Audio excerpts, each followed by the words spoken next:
নমস্কাৰ বন্ধুসকল, poultry farming knowledge চেনেললৈ আপোনালোকক সকলোকে স্বাগতম। বন্ধুসকল, ভিডিঅ'টো আৰম্ভ কৰাৰ আগত আপোনালোকৰ অনুৰোধ, ভিডিঅ'টো চাই যদি ভাল পায় ভিডিঅ'টো লাইক শ্বেয়াৰ কৰিব আৰু চেনেলটো যদি এতিয়ালৈকে ছাবস্ক্ৰাইব কৰা নাই চেনেলটো ছাবস্ক্ৰাইব কৰিব। তো বন্ধুসকল আহক ভিডিঅ'টোলৈ আহোঁ। নমস্কাৰ বন্ধুসকল, তো আজি মোৰ 35 নম্বৰ ডেজ ৰানিং। এতিয়া সন্ধিয়া সময় মানে কমপ্লিটেই হ'ল প্ৰায়।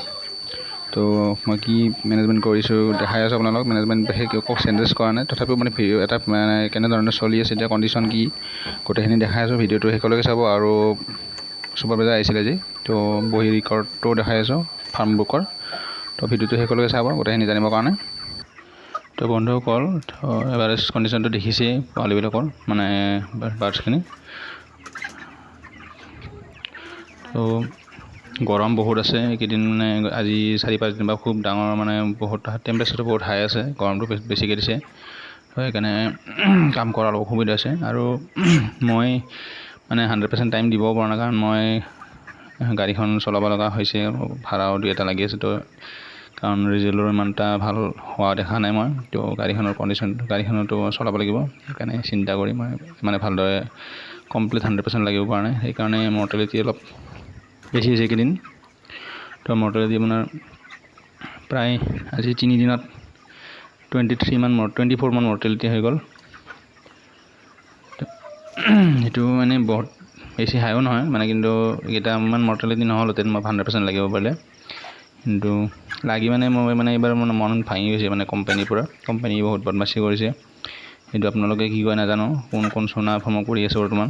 কিন্তু বৰ্তমান কোম্পানী মানে বহুত ফাল্টুমি কৰি আছে, কাৰণ দানাৰ দামটো যিটো দাম লয় 44.20 ৰুপিজ, 44.2 ৰুপিজ মানে 44 টকা 20 পইচা পাৰ কেজি দানাৰ দাম লয়।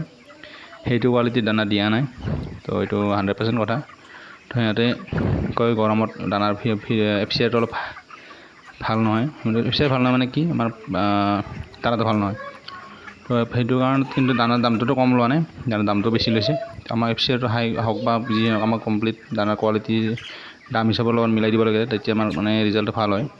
কিন্তু সেইটো কাম কৰা নাই ইয়াতে, সেইকাৰণে আমাৰ ৰিজাল্টটো উঠাব অলপ দিগদাৰী হৈ গৈছে। তো মই বহুত চেষ্টা কৰি আছোঁ যে ৰিজাল্টটো ভাল কৰিবৰ কাৰণে, কিন্তু ইমানখিনি নহ'ব। তো প্ৰায় কিবা 100ৰ তলত ৰখাটোহে মানে টান হৈ পৰিছে। এনে আপোনাৰ কষ্টিং এতিয়া 92 ষ্টেণ্ডাৰ্ড কষ্টিং আছে কোম্পানীৰ। তো সেইটো বৰ অসুবিধা হৈছে এতিয়া বৰ্তমান। কোম্পানী মানে এইখিনি ইমান বদমাচি কৰিছে দানাৰ ক্ষেত্ৰত। সিহঁতৰ লাভটো ঠিকেই হ'ব। তো ফাৰ্মাৰৰ বিশেষকৈ এইটো ক্ষেত্ৰত বহুত লুজ হ'ব। যিখিনি মানে ফাৰ্মাৰে মানে হিচাপ কৰিব নাজানে, তেওঁলোকে সিহঁতৰ বুজি নাপাব। আৰু যিখিনি হিচাপ কৰি চাব জানে, তো হিচাপ কৰি চালে গম পাব। বস্তুবিলাক হিচাপ কৰি চাব লাগে, কাৰণ আমি এইটো এটা বিজনেছে একজাত, মানে যদিও ফাৰ্ম কৰি আছোঁ তো বিজনেছৰ লাইনতে কৰি থকা গৈছে। তো এইটো প্ৰফিটৰ কাৰণে কৰা গৈছে, কোনো ধৰণৰ খেল ধেমালি নহয় এইবিলাক। তো সেইকাৰণে মানে ভালদৰে বুজি পোৱাটো দৰকাৰ হিচাপ নিকাচখিনি, মানে যিখিনি ফাৰ্ম কৰি আপুনি কি প্ৰফিট পাইছে, কি কাৰণ পাইছে, কি কষ্টিং হয়, কি FCR হয়, গোটেইখিনি বুজিব লাগে।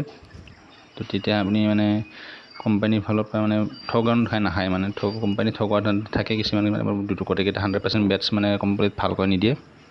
তো নিদিলে আমাৰ এইটো ভুল নহয়, কাৰণ আমাক বেটছ ভালকৈ লাগিব, কাৰণ আমাক বস্তুটো আমাক তাত বিক্ৰী কৰে, ইয়াতে দানাটোৱে হওক বা চানাটোৱে হওক আমাৰ তাত বিক্ৰী কৰে। তো সেইকাৰণে আমি তাৰ উচিত মানে কোৱালিটিটো পাব লাগে, কাৰণ চানাৰ দাম এটা কমকৈ নলগে। এতিয়াও প্ৰত্যেকটো বেটছত যাতে দামটো একেই হয়, তাৰ কোৱালিটিও একেই হ'ব লাগিব, সেইটোৱে এটা নিয়ম মোৰ হিচাপত। মানে মই এইটো চাইছোঁ আৰু সেইটো হ'ব লাগে। তো যদি কোৱালিটি মেইনটেইন নকৰে, তো মানে দামটো কম হ'ব লাগিব। সেইটো কম নকৰে, তো 100% কোৱালিটি দিব লাগিব। লগা হওক কিডনী প্ৰব্লেমেই হওক বা কোনো ধৰণৰ গৰমৰ দিনে হওক, তো ভিটামিন কিয় কম দিয়ে সিহঁতে, ভিটামিনটো 100% দিব লাগে। সেইটো বহুত ডাঙৰ ভুল সিহঁতৰ। তো আমি কেনেকৈ মেইনটেইন কৰিব লাগে আমি কৰিম, কিন্তু কোৱালিটিটো লুজ সিহঁতে কৰি দিব নালাগে আমাক। কাৰণ আমিও জানো, কাৰণ ফাৰ্ম কৰিলে এইখিনি জানিবই লাগিব যে গৰম দিনত কেনেকৈ মেনেজ কৰিব লাগে। সিহঁতে কি কৰে, আমি মেনেজ কৰিব নাজানিম বুলি সিহঁতে আগতে মানে দানাটো কোৱালিটিটো লুজ কৰি দিয়ে, কৰি পেলাই সিহঁতৰ লাভটো ঠিক কৰি লয়। কাৰণ সিহঁতে দানাটো 44 ৰুপিজৰ দানা যিটো দিছে, সেইটো 44 ৰুপিজৰ দানা নহয়। তো এইটো মানে 50% ডাউনৰ দানা মোৰ এটা অনুমান। তো সিহঁতে মানি নলয় কেতিয়াও, এইটো আপুনি কোম্পানী মানুহক ক'লে মানে এইটো কোনো ধৰণৰ নহয় বুলি ক'ব। গৰমৰ কাৰণে ওজন কম আহে বুলি ক'ব, কিন্তু গৰমৰ কাৰণে ওজন কম কেতিয়াও নাহে। আহিব অকণমান আহিব ডিফাৰেঞ্চ, ইমান ডিফাৰেঞ্চ নহয়। যেনে মানে 2500 এভাৰেজ আহিব লাগিছিল 24-40 দিনত, 2 কেজি এভাৰেজ নাহে, হয়তো 2200-2300 আহিব। 200 গ্ৰাম কম হ'ব পাৰে, কিন্তু 500 গ্ৰাম এভাৰেজ কমি নাযায়। তো সেইটো মেজৰ মানে কথা। তো এতিয়া মানে মেনেজমেণ্ট মই আপোনাৰ লিটাৰ ৰেকিংটো কৰি আছোঁ, আৰু দানা ফুল টাইম দি থকা হৈছে, ডে নাইট। এতিয়া বৰ্তমান লাষ্ট যিটো দানা ফিনিচাৰ দানা দিছে সেইটো ভাল দিছে। মাজতে আপোনাৰ BS দানাটো আৰু F1 যিটো ফিনিচাৰ ফাৰ্ষ্ট গ্ৰোৱাৰ দানাটো, সেইটো দানা বেয়া দিছিলে, কিন্তু এতিয়া বৰ্তমান ভাল দিছে। অকণমান চাইজ এটা আহিছে এতিয়া, মাজতে কাৰণে চাইজটো একদম বেয়া হৈ গৈছে, পাখি চাখি গজি গৈছে দেখিছে। ইমান পাখি গজিব লগা হোৱা নাছিল, কাৰণ যেতিয়া দানাটো বেয়া দিয়ে মানে পানীটো কমকৈ খায়, খোৱাৰ কাৰণত পাখিটো বেছিকৈ আহিছে। তো সেই পাখি আহি পেলাই এতিয়াতো পাখিটো কমি নাযায়, কিন্তু এতিয়া বৰ্তমান হয়তো এভাৰেজটো অলপ ভাল হ'ব, কিন্তু কষ্টিং এইবাৰ হাই থাকিবই, সেইটো কোনো ধৰণৰ উপায় নাই। সেইটো যিমান যি কৰিলেও এনে গৰমত কষ্টিং এনেও হাই থাকে, তথাপিও যদি দানাটো ভাল হ'লে এভাৰেজ ষ্টেণ্ডাৰ্ডত দিব পৰা গ'লে বা ষ্টেণ্ডাৰ্ড ডাউনো থাকিলে হয়, কিন্তু এতিয়া বৰ্তমান ষ্টেণ্ডাৰ্ডত ওপৰত থাকিব।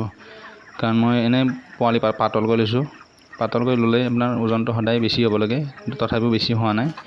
এতিয়া এভাৰেজ ৱেইট কি আছে মই বহীখনত দেখাই আছোঁ আপোনালোকক, বহীটোত চাব। আৰু বন্ধুসকল গৰমৰ কাৰণে বিশেষকৈ এতিয়া মানে মই মানে যিটো মানে ব্যৱহাৰ কৰিছোঁ মেডিচিনটো, সেইটো হ'ল আপোনাৰ ইলেক্ট্ৰলাইট যিকোনো মানে ভেটেনেৰীত পোৱা যায় বা কোম্পানীৰ পৰা দিয়ে, তো সেইটো ব্যৱহাৰ কৰিব পাৰে। বা ইলেক্ট্ৰলাইট যদি নাই, যদি আমি চেনি আৰু নিমখৰ মিশ্ৰণ কৰি ইলেক্ট্ৰলাইট বনাব পাৰে, প্ৰায় 2000 মুৰ্গীত 1 কেজিকৈ চেনি দিব লাগিব দিনত, মানে দিনৰ পানীত ধৰি লওক 5 ঘণ্টামান পানী দিব লাগিব, আৰু নিমখ ক'ৰবাত 5 চামুচমান নিমখ, মানে চাহ খোৱা চামুচেৰে। তো তেনেকুৱা মানে বনাব পাৰে। আৰু যদি কোম্পানীৰ পৰা দিয়েতো কথাই নাই, তো সেইটো ব্যৱহাৰ কৰিব। তো গৰমত এইখিনি মানে ভাল হেৰি পাব। আৰু এইটো বহীটোত চাওক, মোৰ বহীটোত কি ৰিজাল্ট আহিছে দেখাব আপোনালোকে। আজি বহী আপডেট হৈছে, তো আজি হ'ল আপোনাৰ 14 তাৰিখ, তো 13 তাৰিখলৈকে আপডেটটো দিছে। 13 তাৰিখলৈকে মোৰ মৰ্টেলিটি 92 পিচ হৈ গ'ল এতিয়ালৈকে। তো মৰ্টেলিটি বহুত হাই হৈ গ'ল, এতিয়া 4% প্লাছ 5% হ'বই, আৰু কালিলৈকে হৈ যাব। তো দেখিছে এভাৰেজ আপোনাৰ 1700 গ্ৰাম লিখিছে ইয়াতে, FCR আপোনাৰ 1.81 আহিছে। তো এইটো কাৰণটো হ'ল আপোনাৰ দানা। এভাৰেজ ৱেইটটো হেৰিলৈ মিল নাই, কোনো ধৰণৰ বহীৰ লগত কোনো মিল নাই। কাৰণ মিল নোহোৱাৰ কাৰণে যে বহীটো বনাইছে আপোনাৰ যিটো অৰিজিনেল দানাৰ লগত, যিটো কোম্পানী সোনা কোম্পানী যিটো দানা ব্যৱহাৰ কৰে ৰিয়েলি মানে, তো সেইটো দানাৰ লগত বহীটো FCRটো বনাইছে। তো কিন্তু যিটো মানে আমাক প্ৰভাইড কৰিছে সেইটো দানা সেইটো দানাৰ লগত বহীটো মিল নাই, সেইকাৰণে FCRটো মিল নাই। তো আপোনালোকে বুজি পোৱা নাই চাগে, মানে কি দানাটো কি হ'ল, দানাটো যেতিয়া বনায় তো সেই দানাটোৰ FCR থাকে, মানে কিমান ওজন আহিব এইটো এটা হিচাপ থাকে। সেইটো মানে মিনাৰেল কিমান এড কৰিব লাগিব, কি এড কৰিব লাগিব, তো এইটো সেই হিচাপত ওজনটো আহে, কাৰণে বহীটো সেই হিচাপত আপডেট কৰি দিয়ে। তো সেইটো হিচাপত বহীটো আপডেট কৰাই আছে অলৰেডি, কিন্তু দানাটো বেয়া কোৱালিটি কৰাৰ লগে লগে FCRটো হাই হৈ গ'ল, ৱেইটটো কমি গ'ল। তো ঠিক তেনেদৰে হৈছে প্ৰব্লেমটো। তো উপায় নাই আৰু, তো বেলেগ উপায় একো নাই, আমি কৰণীয়খিনি কৰিবই লাগিব এতিয়া বৰ্তমান যিখিনি আছে ফাৰ্মত। বাকী তাৰপিছত এতিয়া মানে ৰিজাল্টটো যদি বেয়া হয়, তো ইনষ্টেণ্ট ডিচিশ্যন ল'ব লাগিব। কোম্পানীৰ লগত কোনো ধৰণৰ কম্প্ৰমাইজ নাই। ৰিজাল্ট ভাল নহ'লে কোম্পানী চেঞ্জ। কোম্পানীৰ কোনো ধৰণৰ কমি নাই, মানে কোম্পানী বহুত আছে, যোনটো কোম্পানী ভাল ৰিজাল্ট দি আছে তাকেই মানে কৰিম, কোনো ছিজনৰ কথা নাই। কোম্পানীবিলাকে কয় কি এটাতে কৰি থাকিব লাগে, কাৰণ এটাত কৰি থাকিবলৈ কিয় কয় সিহঁতে মানে গোটেই বেটছটো বছৰটো ভাল ৰিজাল্ট নিদিয়ে, আপোনাক কোনো পৰামৰ্শ নিদিয়ে। ধৰি লওক 2টা ৰিজাল্ট ভাল কৰিব, 3টা বেয়া কৰিব, এনেকুৱা ধৰণৰ প্ৰব্লেম কৰে। তো সেইকাৰণে এটাত থাকিলে ভাল পায়, কিন্তু যদি বদলাই থাকে আপুনি, আপোনাৰ ৰিজাল্টটো ভালে থাকিব, কোম্পানী মানে ঠগাব নোৱাৰিব। তো সেইটো কাৰণে সেইটো ভাবি লাভ নাই। কোম্পানীৰ প্ৰফিটৰ বেয়া পোৱা ভাল পোৱা কোনো মতলব নাই। ৰিজাল্ট ভাল হ'ব কৰি থাকিম, ৰিজাল্ট বেয়া হ'ব নকৰোঁ, সেইটোৱে কথা। তো ষ্ট্ৰেইট ফৰৱাৰ্ড হ'ব লাগে, আপুনি যেনেকৈ কৰে তেনেকৈ পাব। বাকী ভিডিঅ'টো বনাই আপোনালোকক আপডেট জনালোঁ, কথাই নাই। যদি কিবা সুধিব লাগে কমেণ্ট ছেকশ্যনত সুধিব। আকৌ কথাখিনি কোৱাৰ কাৰণে কোম্পানী মানুহ বেয়া নাপাব, কোম্পানী মানুহ যে চাই আছে, তো এইটো ৰিয়েলিটি হয়। আপোনাৰ পইচাৰ কাৰণে সকলো কাম কৰে, তো পে'মেণ্টটো যদি নাপায় কষ্টৰ ফলত, সেইটো ফাৰ্ম কৰাটো মানে অসুবিধা হ'বই। তো বন্ধুসকল ভিডিঅ'টো চোৱাৰ বাবে ধন্যবাদ শেষলৈকে। ভিডিঅ' চাই ভাল পালে লাইক শ্বেয়াৰ কৰিব, চেনেলটো যদি ছাবস্ক্ৰাইব কৰা নাই এতিয়ালৈকে চেনেলটো ছাবস্ক্ৰাইব কৰি ল'ব। ধন্যবাদ বন্ধুসকল।